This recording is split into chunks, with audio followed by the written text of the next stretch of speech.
स्थायी रूप देने के लिए एक महत्वपूर्ण कदम उठाए गए हैं।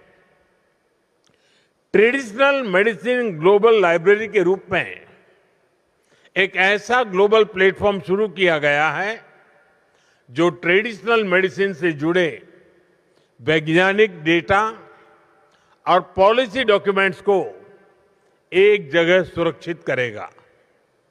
इससे उपयोगी जानकारी हर देश तक समान रूप से पहुंचने का रास्ता आसान होगा। इस लाइब्रेरी की घोषणा भारत की G20 प्रेसिडेंसी के दौरान पहली WHO ग्लोबल समिट में की गई थी। आज ये संकल्प साकार हो गया है। साथियों, यहां अलग अलग देशों के स्वास्थ्य मंत्रियों ने ग्लोबल पार्टनरशिप का एक बेहतरीन उदाहरण प्रस्तुत किया है। एक साझेदार के रूप में आपने स्टैंडर्ड्स, सेफ्टी, इन्वेस्टमेंट जैसे मुद्दों पर चर्चा की है। इस संवाद से जो दिल्ली डिक्लेरेशन इसका रास्ता बना है, वो आने वाले वर्षों के लिए एक साझा रोड मैप की तरह काम करेगा। मैं इस जॉइंट एफर्ट के लिए विभिन्न देशों के माननीय मंत्रियों की सराहना करता हूं।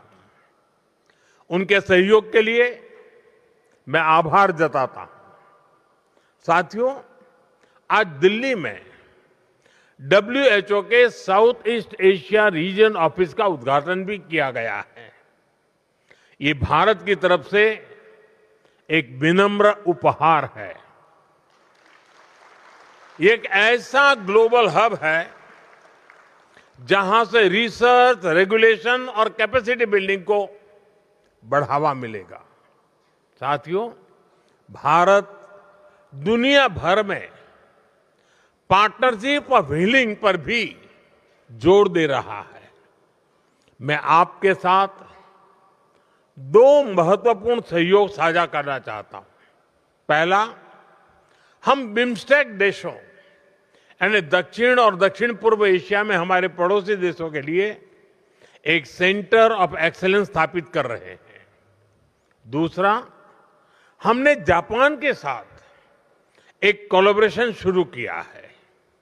ये विज्ञान, पारंपरिक पद्धतियां और स्वास्थ्य को एक साथ जोड़ने का प्रयास है। साथियों, इस बार इस समिट की थीम है restoring balance, the science and practice of health and wellbeing. Restoring balance ये होलिस्टिक हेल्थ का फाउंडेशन थॉट रहा है। आप सब एक्सपर्ट अच्छी तरह जानते हैं, आयुर्वेद में बैलेंस अर्थात संतुलन को स्वास्थ्य का पर्याय कहा गया है। जिसके शरीर में ये बैलेंस बना रहता है, वही स्वस्थ है, वही हेल्दी है। आजकल हम देख रहे हैं डायबिटीज, हार्ट अटैक, डिप्रेशन से लेकर कैंसर तक अधिकांश बीमारियों के बैकग्राउंड में लाइफस्टाइल और इम्बैलेंसेस एक प्रमुख कारण नजर आ रहा है। Work life imbalance, diet imbalance, sleep imbalance, gut microbiome imbalance, calorie imbalance, emotional imbalance, आज कितनी ही ग्लोबल हेल्थ चैलेंजेस इन्हीं इम्बैलेंसेस से पैदा हो रहे हैं। स्टडीज भी यही प्रूव कर रही है, डेटा भी यही बता रहा है कि आप सब हेल्थ एक्सपर्ट्स कहीं बेहतर इन बातों को समझते हैं। लेकिन मैं इस बात पर जरूर जोर दूंगा कि रिस्टोरिंग बैलेंस आज ये केवल एक ग्लोबल कॉज ही नहीं है, बल्कि ये एक ग्लोबल अर्जेंसी भी है। इसे एड्रेस करने के लिए हमें और तेज गति से कदम उठाने होंगे। साथियों, 21वीं सदी के इस कालखंड में जीवन के संतुलन को बनाए रखने की चुनौती और भी बड़ी होने वाली है।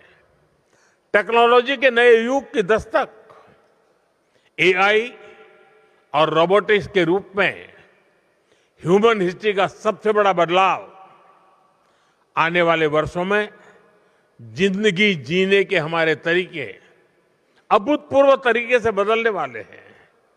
इसलिए हमें ये भी ध्यान रखना होगा, जीवन शैली में अचानक से आ रहे इतने बड़े बदलाव शारीरिक श्रम के बिना संसाधनों और सुविधाओं की सहूलियत, इससे ह्यूमन बॉडीज के लिए अप्रत्याशित चुनौतियां पैदा होने जा रही हैं। इसलिए ट्रेडिशनल हेल्थ केयर में हमें केवल वर्तमान की जरूरत पर ही नहीं फोकस नहीं करना है, हमारी साझा रिस्पांसिबिलिटी आने वाले फ्यूचर को लेकर के भी है। साथियों, जब पारंपरिक चिकित्सा की बात होती है तो एक सवाल स्वाभाविक रूप से सामने आता है। ये सवाल सुरक्षा और प्रमाण से जुड़ा है। भारत आज इस दिशा में भी लगातार काम कर रहा है। यहां इस समिट में आप सभी ने अश्वगंधा का उदाहरण देखा है। सदियों से इसका उपयोग हमारी पारंपरिक चिकित्सा प्रणालियों में होता रहा है। कोविड-19 के दौरान इसकी ग्लोबल डिमांड तेजी से बढ़ी और कई देशों में इसका उपयोग होने लगा। भारत अपनी रिसर्च और एविडेंस बेस्ड वैलिडेशन के माध्यम से अश्वगंधा को प्रामाणिक रूप से आगे बढ़ा रहा है। इस समिट के दौरान भी अश्वगंधा पर एक विशेष ग्लोबल डिस्कशन का आयोजन किया गया। इसमें इंटरनेशनल एक्सपर्ट ने इसकी सुरक्षा, गुणवत्ता और उपयोग पर गहराई से चर्चा की। भारत ऐसी टाइम टेस्टेड हब्स को ग्लोबल पब्लिक हेल्थ का हिस्सा बनाने के लिए पूरी तरह कमिटेड होकर काम कर रहा है। साथियों, ट्रेडिशनल मेडिसिन को लेकर एक धारणा थी कि इसकी भूमिका केवल वेलनेस या जीवन शैली तक सीमित है, लेकिन आज ये धारणा तेजी से बदल रही है। क्रिटिकल सिचुएशन में भी ट्रेडिशनल मेडिसिन प्रभावी भूमिका निभा सकती है। इसी सोच के साथ भारत इस क्षेत्र में आगे बढ़ रहा है। मुझे बताते हुए खुशी हो रही है कि आयुष मंत्रालय और WHO ट्रेडिशनल मेडिसिन सेंटर ने नई पहल की है।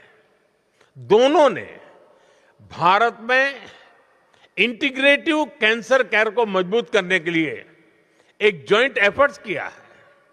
इसके तहत पारंपरिक चिकित्सा प्रणालियों को आधुनिक कैंसर उपचार के साथ जोड़ने का प्रयास होगा। इस पहल से एविडेंस बेस्ड गाइडलाइन तैयार करने में भी मदद मिलेगी।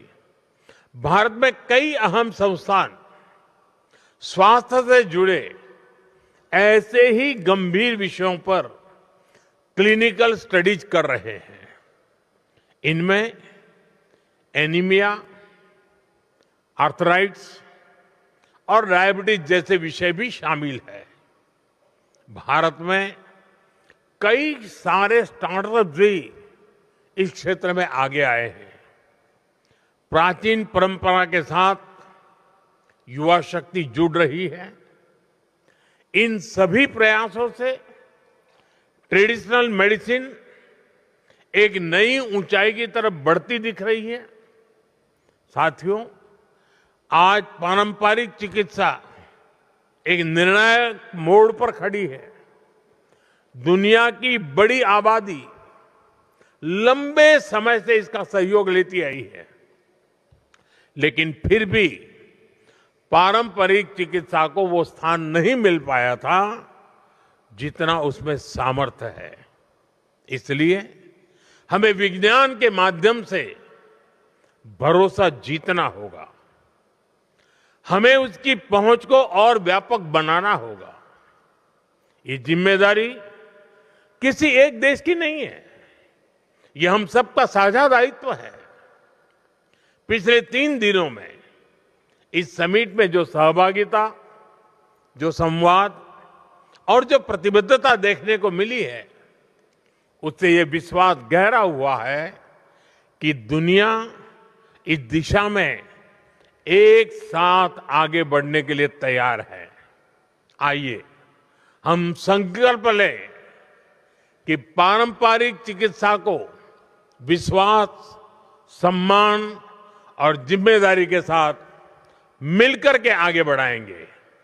एक बार फिर आप सभी को इस समिट की मैं बहुत बहुत बधाई देता हूं। बहुत बहुत धन्यवाद।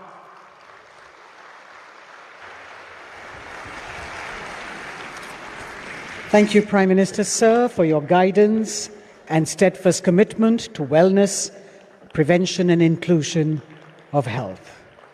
Your words today, sir, will continue to shape global conversations and collective action in traditional medicine. Ladies and gentlemen, thank you for being with us for the second WHO Global Summit on Traditional Medicines. Kindly remember